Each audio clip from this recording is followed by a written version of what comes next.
ABU Robocon 2026 үндэсний аварга шалгаруулах тэмцээний ерөнхий зохион байгуулагч, Монголын үндэсний олон нийтийн телевиз, дэмжигч байгууллага, Аз номхон далайн бүсийн орнуудын өргөн нэвтрүүлгийн холбоо,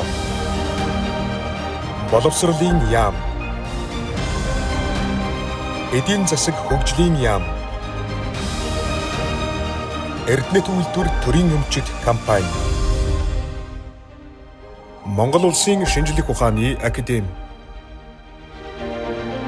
Эрчим хүчний салбарын шилдэг инженерүүд, залуухан инженерүүд энд бэлтгэгддэг. За энэ бол шинжлэх ухааны технологийн сургуулийн эрчим хүч инженерчлэлийн сургуулийн захилгаан электрон гангийн 2 дугаар курсын. Энэ удаагийн ABU Robocon үндэсний аваргын төлөө нэг ангийн хамт олон эрчим 2 багийг хамтдаа байгуулад нэгэн зорилгонд өрсөлдөхөд бэлэн болсон. За тэдний эрч хүч, инээдхөөр хамтдаа байгаа тэр цолгиун одоо эрч хүч бол үнэхээр гайхалтай байна. Ингээд энэ ангийн хамт олон ямар одоо хүч дээр нэгдэж ямар зорилгонд ор нэгдсэнийг хамтдаа сонирхцгаая.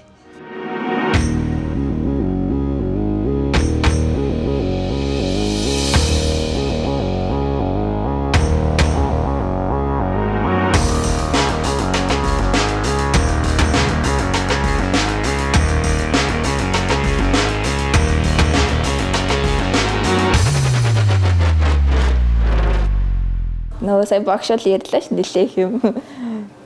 Тэгээ энэс ч их юм болдгийг. Коридорын хаалга цөмөлдөл гоё юм да. Одоо ядархаа болцоо ихэндээ 2-3 оны шавмэрдээс одоо бүр хоноо дасцсан сандал дээр унтахаар гэрийнхээ орон дээр унтснаас тухтай байж маа.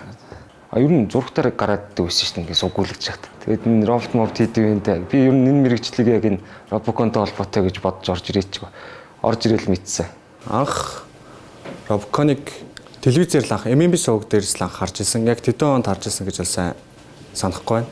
Тэрнээс хойш бол анх сургуульд орж ирээд анги өдөрцөн багш Нэмбаяр багшаасаа анх мэдж авсан. Robocon тэмцээнийг бас зурагтаар л хальтмалд харж ирсэн.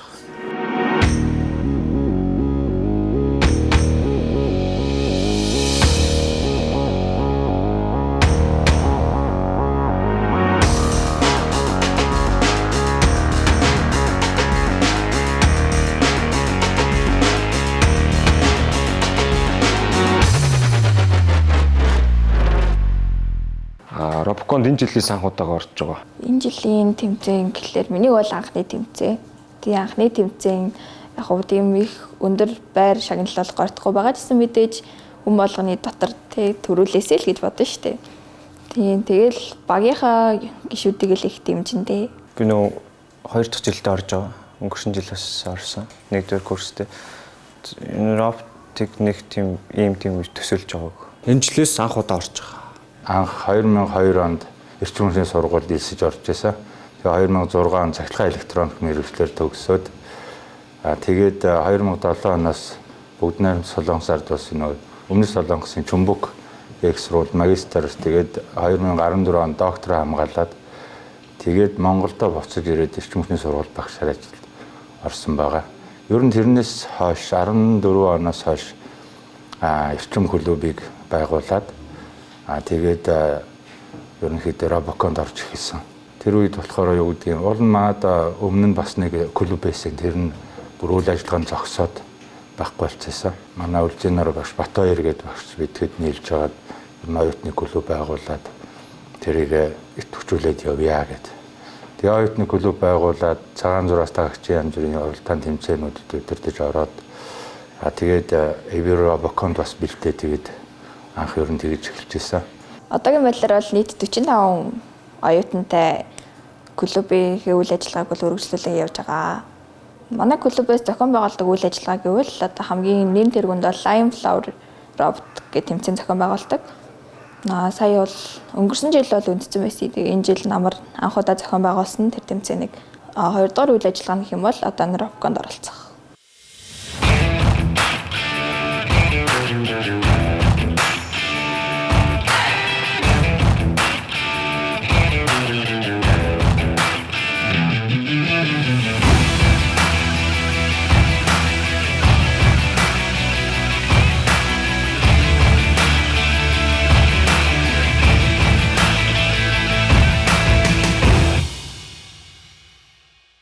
Яг робоконоор явсан оюутнуудыг компаниуд аягүй их дуртай авдаг. Үрж. Робоконд нүг сурсан хүмүүс илүү практик туршлагатай, мэдлэг нь сайн. Зөвхөн яг онлайн мэдлэг биш. Практик руу чиглэсэн байдаг болохоор аягүй их дуртай байдаг.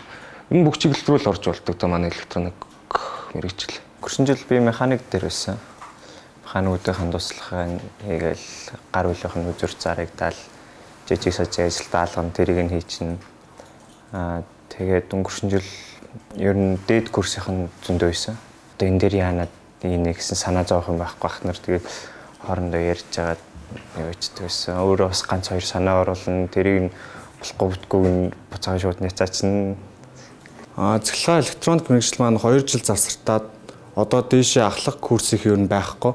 Асуух, зөвлөгөө авах хүн хомс. Тэгсэн ч манай ах нар өмнө жил орж исэн ах нар маань ажлынхаа хажуугаар зав чөлөөгөөрөө орж ир зөвлөгөө өгж гардаг. Тэгсэн ч бидэд байнгын асууд зөвлөх юм байхгүй учраас өөрсдөө л дангаараа бүгдийг хийж шийдэж туршиж үзэж явдаг. Тэр нь нэг талаараа хэцүү байдаг. Нөгөө талаараа энэ бидэд туршлага болж өгж байгаа.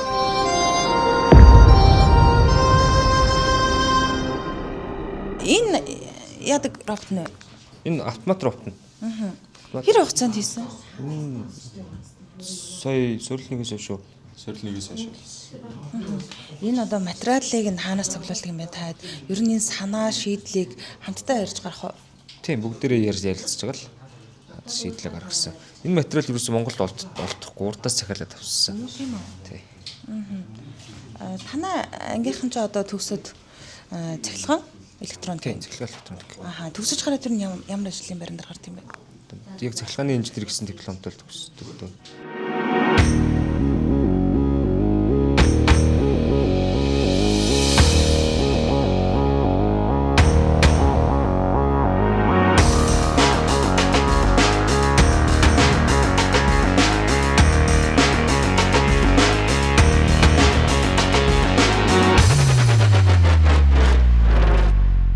Энэ жилийн үед манайх яг анх удаага багаараа 2 дугаар курсээс орж байгаа болохоор хол явна гэж бодохгүй. Гэхдээ яг ялна гэдэгтээ итгэж байгаа л.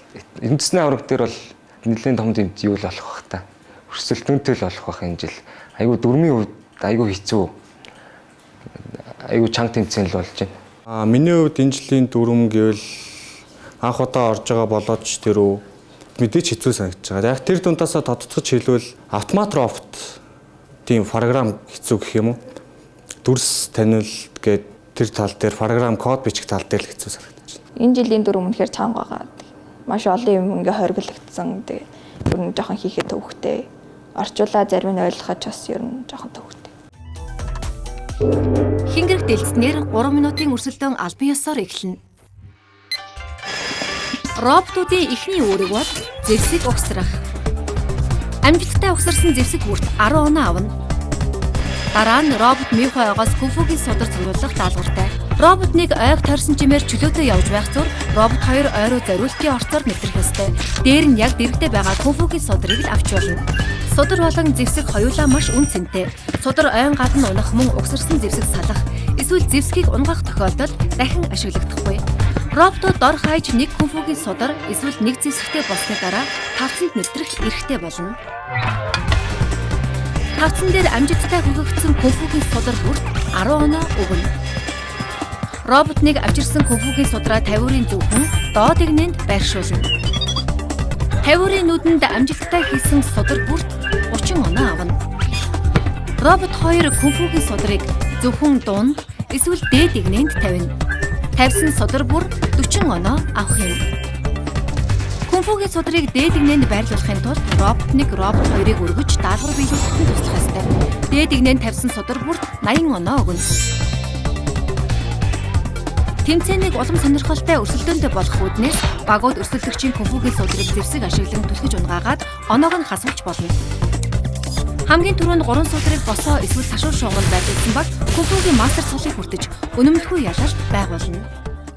Энэ жилийн дүрэн бол ерөөсөө юу гэдгийг ер нь бол орж жилүүдийн хийг бодвол арай хүнд нэг нь бүрэн автомат байгаа. Тэгэнгүүт энэ дээр нэмээд төрс боловсруулах шаардлага орж ирж байгаа. Тийм дүрс боловсруулах шаардлагаар ирэхээр энэ маань одоо нөгөө нэг автомат роботоо нөгөө мэдээлэл боловсруулах маш том хэмжээний одоо компьютерийн микропроцессорын чадал шаардсан юм JET Nano гэдэг үйлдвэрийн зориултад дүрс боловсруулдаг микропроцессор гэдэг. Тэрийг нь авч жагаад ер нь дүрс боловсруулах талыг явуулаад тэгээ роботынхаа автоматжуулалт удирдлагын дээр нь Atmel-ийн Artinomiga гэдэг микропроцессорыг ашиглаад энэ хоёрын хооронд өгөгдөлд дамжуулах шийдлийг ерөнхийдөө боловсруулаад явж байгаа. Дөрмийн тал дээр ангийнхаа багштай хамт суугаад ярина. Манай багш иймэрхүү ийм гэл янз янзын санаа гаргаж ирнэ. Тэгээ тэрийг ингээ хайнгууд яг л манай багшийн үеийн хүн тэр нэг дөрмийг зохиосон юм шиг л байдаг байхгүй юу? Багшийн санаануудыг дандаа ингээ үгүйсгээд ингээ наача болохгүй, энийг хэрэгж болохгүй, энийг хориглосон гэдэг дандаа тийм байд. Ер нь бол одоо талбай дээр маш олон төрлийн дүрснүүд байна. Тэр дүрснүүдийг боловсруулад зарим нь бүр хурж болохгүй, авч болохгүй дүрснүүд хүртэл байгаа. Тэгээд автомат роботонд зориулсан дүрстэй шоу байна. Гар роботонд зориулсан дүрстэй шоу байна. Гар робот бол яг хүн гайгүй удирдаад явчихаар бол удирдагч оператор маань гаргаа явчихна. Автомат робот маань бүх шийдлээ өөрөө гаргах болохоор тэрэн дээр програмын маш том челленжүүд яваа гэсэн үг. Програмчлалээ. Дүрс танилтын, тэгээд өгөгдөр дамжуулалтын, тэгээд шийдвэр гаргалтын. Тэгээд одоо ер нь бол програм гайгүй болоод ирчүүл нэг оновчлын шат руу бид нэр орох шаардлагатай болно. Тэ одоо аль замаар явах уу? Одоо пат планинг гэж ярьдаг нөө замаа төлөвлөж боловсруулах. Тэр төлөвлөж боловсруулах тал маань яаж явах юм гэхээр эхлээд орчныхоо өгөгдлийг аваад камераар тэ нөгөө дүрснүүд маань ерөнхийдөө хаана байна. Аль замаар нь явбал илүү тохиромжтой байх нь гэдгээ сонгож аваад нөгөө замаа сонгоод төлөвлөөд тэгээд явна. Тиймэрхүү програмчлал тэгээд оновчлалын талын юмнууд бас бид нэр амжих юм бол сайн хийчих юм бол нэлээд гайгүй амжилттай орчих байх гэж бодож байна.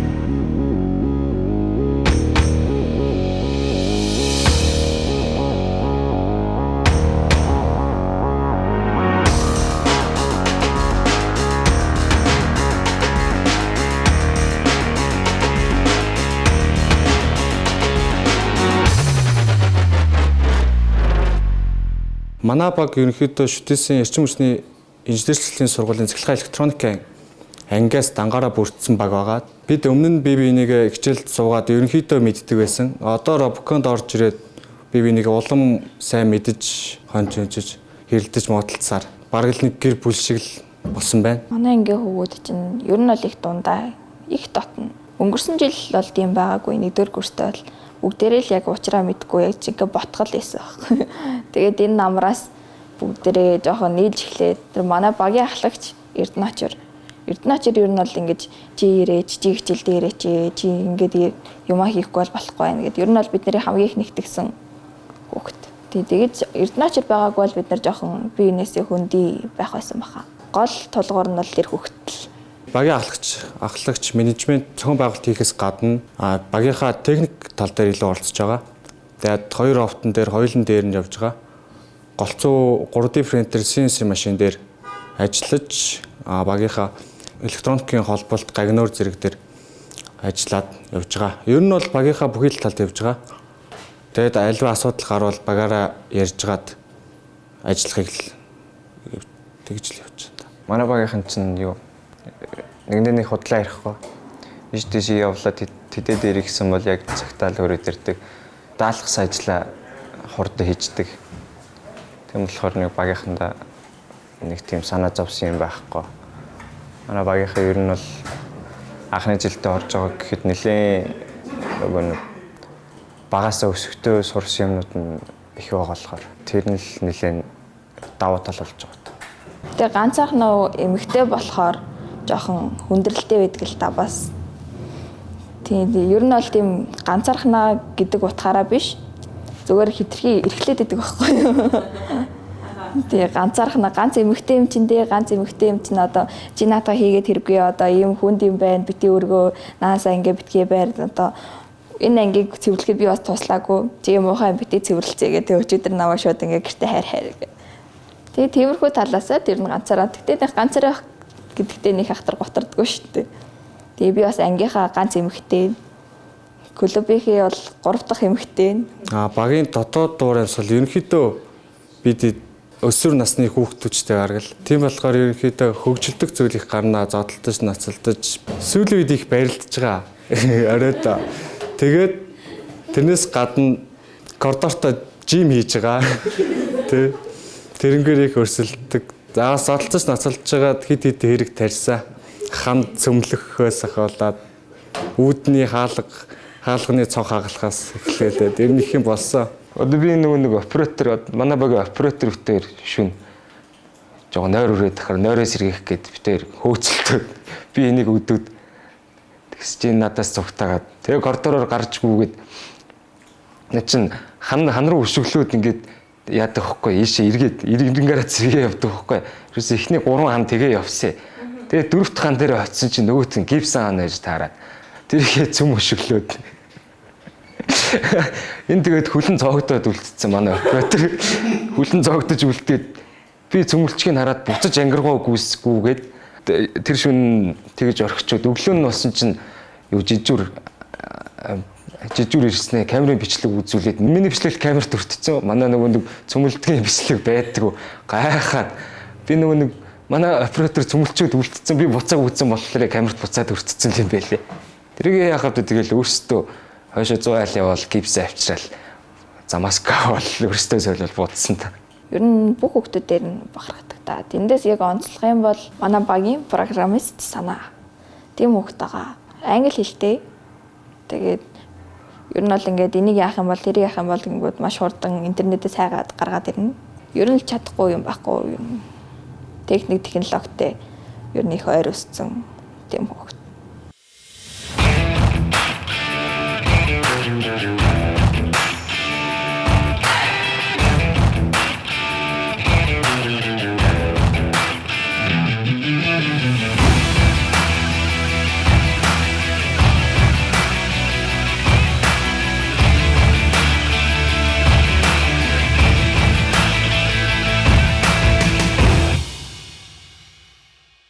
Яг төлөвлөсөн зүйлүүдээ алдаа гаргахгүйгээр яг багаараа амжилттай оролцсоор байна.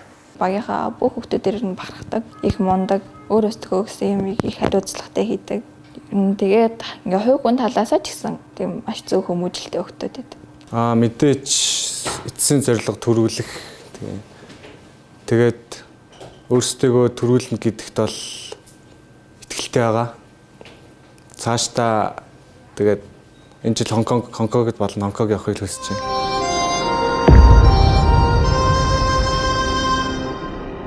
Хамтын хүчээр амжилтыг бүтээх залуус бол шинжлэх ухааны технологийн сургуулийн эрчим хүчний инженерчлэлийн сургуулийн Робокон клубын эрчим 1, эрчим 2 багийн залуус. Тэд хамгийн том өрсөлдөгч байж сансан зорьсон бүхнээ биелүүлж чадах болов уу?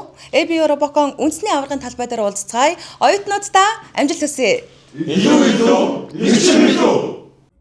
ABO Робокон 2026 ирээдүйн инженеруудын ур чадвар, бүтээл сэтгэлгээ, технологийн шийдлийг сорих томоохон тэмцээн юм.